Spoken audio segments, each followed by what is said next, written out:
Today's broadcast is brought to you by ClassicBaseballBroadcasts.com, your one-stop destination for thousands of authentic, vintage radio game broadcasts, interviews and highlights. Red Barber, Mel Allen, Vin Scully, Ernie Harwell, Kurt Godey are just a few of the Ford Frick Award-winning voices. There are hundreds more that will bring back childhood memories from back in the day when the game was always on. From the crack of the bat to the roar of the crowd, relive the moments that made Baseball America's favorite pastime. Get started for free and step back in time listening to baseball's greatest moments.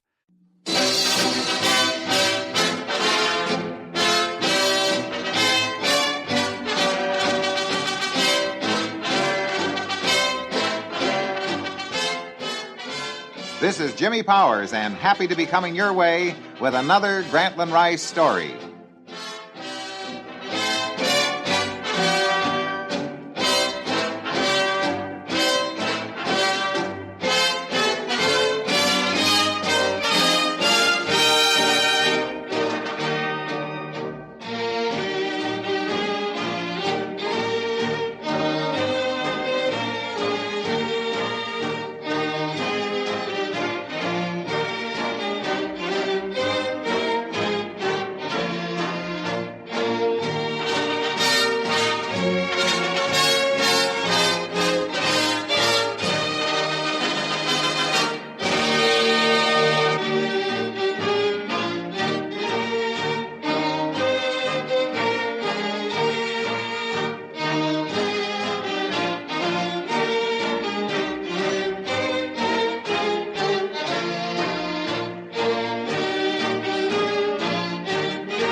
Hi there, this is Jimmy Powers transcribed. Today, Granny Rice tells about writers and pals, and exactly as he wrote it for the tumult and the shouting.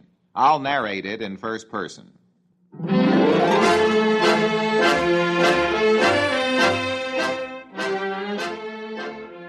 I believe that I came along in gayer, happier times for both newspaper readers and writers. Somewhere in the late 1920s, there was a sudden change. In those earlier days, columnists wrote verse and paragraphs. There was Franklin P. Adams of the Mail and Herald Tribune, whose two columns, Always in Good Humor and The Conning Tower, were magnificent. Bert Leston Taylor, BLT, who conducted the Line a Type or Two in the Chicago Tribune, was equally wonderful. These were the two stars, but there were many others who were excellent. Frank L. Stanton, the serious poet in the Atlanta Constitution, was in front of them all. Others were Judd Mortimer Lewis in the Houston Post, John D. Wells in the Buffalo News, Don Marquis of the Old Sun, whose Archie the Cockroach and other superb verse held high attention. Also, Eddie Guest and Henry Sydnor Harrison from Virginia. These and some others ruled those days of column readers. They suddenly gave way to Westbrook Pegler, Haywood Bruin, Alexander Wolcott, Ralph McGill, Walter Lippmann, Frank Kent, E.V. Derling, John O'Donnell, Bob Considine, and many more. Certainly Frank Adams, Bert Taylor, and Don Marquis had an appeal that could equal that of any columnist of the present era, with perhaps the exception of Westbrook Pegler. Pegler's fiery diatribes kept you wondering what he would say or whose scalp he would lift. Nevertheless, I got a far greater thrill in reading Adams, Taylor, or Marquis in other years than I have got since. Maybe it was because I was a graduate of the verse and paragraph school from the days of the Nashville Tennessean. Frank Adams was the best light verse writer I ever read, in this country or Europe. It was Frank Adams who wrote one of baseball's few immortal lyrics. These are the saddest of possible words, Tinker and Evers and Chance. Pricking forever our gonflin bubble, causing a giant to hit into a double, words that are heavy with nothing but trouble, Tinker to Evers to Chance. I was at the Evening Mail in 1912 when Mr. Miles, the managing editor, called me to his office. He showed me the verse Adams had just turned in. Frank may write a better piece of verse than this, Miles said, but this is one he will be remembered by. He was right. One of the finest columnists I ever read was Huey Keogh, who conducted a sporting symposium in verse and paragraphs. Keogh had but a short burst. He began his column in 1905 and died in 1911. A master, a fine verse writer, and a brilliant paragrapher, Huey had the most interesting sport column I ever read. Here are a few examples of his one-line masterpieces. The race is not to the swift, but that is where to look. The art of self-defense, 100 years in 10 seconds. Throw your bread upon the waters, and a carp will beat you to it. The rules of sport are all founded upon fair play. I think one reason the papers switched from verse to prose is this. Good poets suddenly disappeared, and readers, for some reason, lost the old poetic zest. I know that I started keeping a poetry scrapbook around 1905. I kept this up for 25 years. I have many rare things in it. Suddenly, around 1930, I quit collecting. The reason? I found little worthwhile pasting in my treasured book. This is a much more serious age than the old days ever were. There was a lightheartedness that the world knew before the First World War that has never been worn since. I'm grateful for H.I. Phillips. There has been war or the shadow of war for the past 40 years, and the dark shadow hasn't ever been absent from the scene in that time. Most of the true singers have had little heart with which to sing. No newspaper man hits the road more often than the writer assigned to a Major League Baseball team, or the one who enjoys syndication and can hunt at large in search of game. It was in Bill Corum's drawing room aboard the train returning to New York from Cincinnati, following the Detroit-Cincinnati World Series in 1940, that I heard a wise sum-up of a sports writer's approach to his job. Joe Williams was there, and so were Tom Meany, Gary Schumacher, and Tommy Laird, the sage of San Francisco. The talk over juleps got around to jobs. Laird mentioned that Lefty O'Doul, as manager of the San Francisco Seals, was happier than he ever had been in the majors. We were all sounding off on what we... Today's episode is brought to you by thisdayinthennfl.com. Celebrating football's greatest moments, one day at a time. Listen to classic broadcasts, explore historic games, and keep the legacy of the NFL alive at thisdayinthennfl.com. do if given another whirl at fate's old wheel. As for me, said Coram, I don't want to be a millionaire. I just want to live like one. Toots Shore put it another way. Watching a group of baseball writers carving their initials in his bar at 3 a.m. after a baseball writers' party, Toots said, Grant, there's not a millionaire in that bunch. They just live like 'em. While stopping over for a brief stand, we, who are travelers for the night, at this old wayside inn called Earth, we meet many people, few of them alike, and Toots Shore, a fellow who runs a great New York restaurant, is strictly himself. He is the only worldwide man I know. I was sitting with Toots at lunch when he lifted the phone and called Ben Hogan at Fort Worth to cheer Ben up after he'd been beaten by Sammy Snead in the '54 Masters. 10 minutes later, he called up Ford Frick, the baseball commissioner, to discuss some knotty problem that had come up in baseball. 5 minutes later, he was on the line to two close friends, Ernest and Mrs. Hemingway in South Africa. He found that Hemingway had been much more severely injured in that plane wreck than he had let anyone know. Then Toots called Gene Fowler in Los Angeles to see how Gene felt. Heard he wasn't so good, Toots said. Jimmy Cannon told the true story from Louisville at the Derby. Before a certain race, Toots told his bunch he would get the right tip from his old friend Horatio. Toots left, got the tip, and the horse was out of the money. Can you imagine an old friend double-crossing you like that? Toots howled. How long have you known the guy? Cannon asked. I met him yesterday, replied Toots.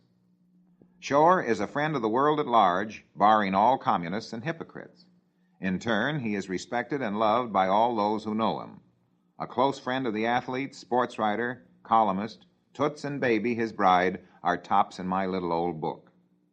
And with us today is Granny Rice's big, jovial friend, Toots Shore, who runs a big, spacious restaurant here in New York. Toots, I suppose your place is peopled by more stars of the sports world than perhaps any restaurant in New York. How come? The only reason I can give is ever since I've been a kid, I've been interested in all sports, every kind of sport. In fact, all the people are in sports. And the most important people who have helped to make my place a hangout are sports writers like yourself, in which Granny Rice was the boss of all. Granny Rice, I know, used to meet a lot of his cronies there, and I suspect got the idea for plenty of his columns from his friends, the big-name players.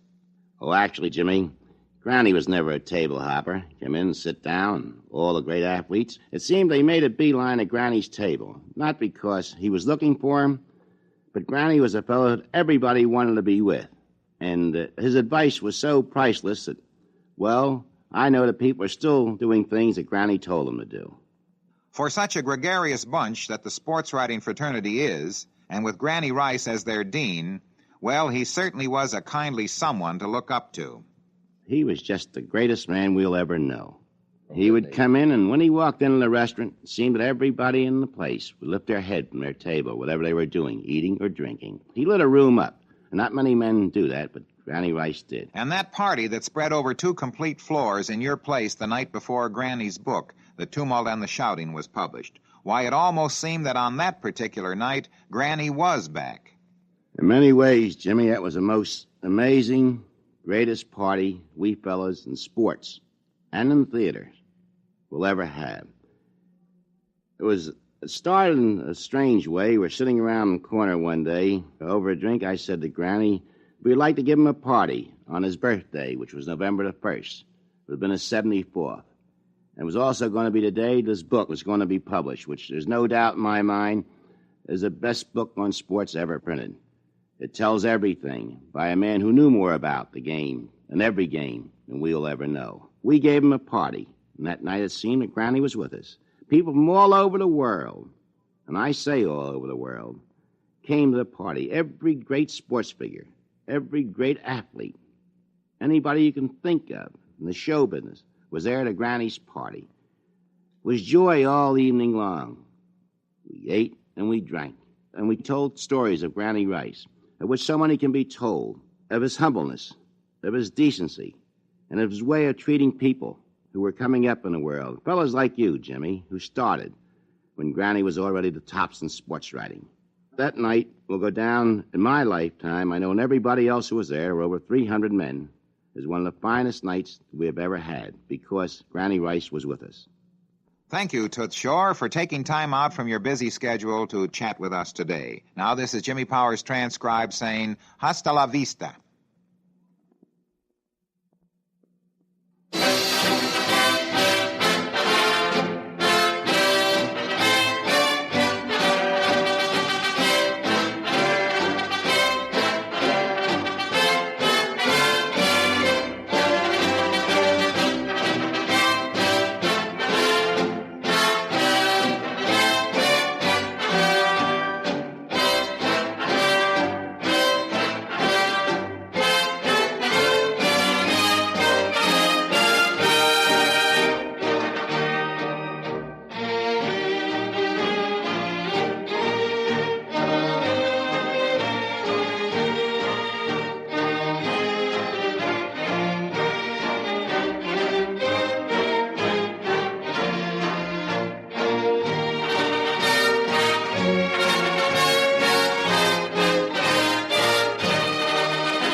Today's Moment in History is brought to you by thisdayinbaseball.com, celebrating baseball's greatest moments from Doubleday to present day, one day at a time. Listen to classic broadcasts, historic moments, and keep the legacy of baseball alive and explore baseball's great history by visiting thisdayinbaseball.com.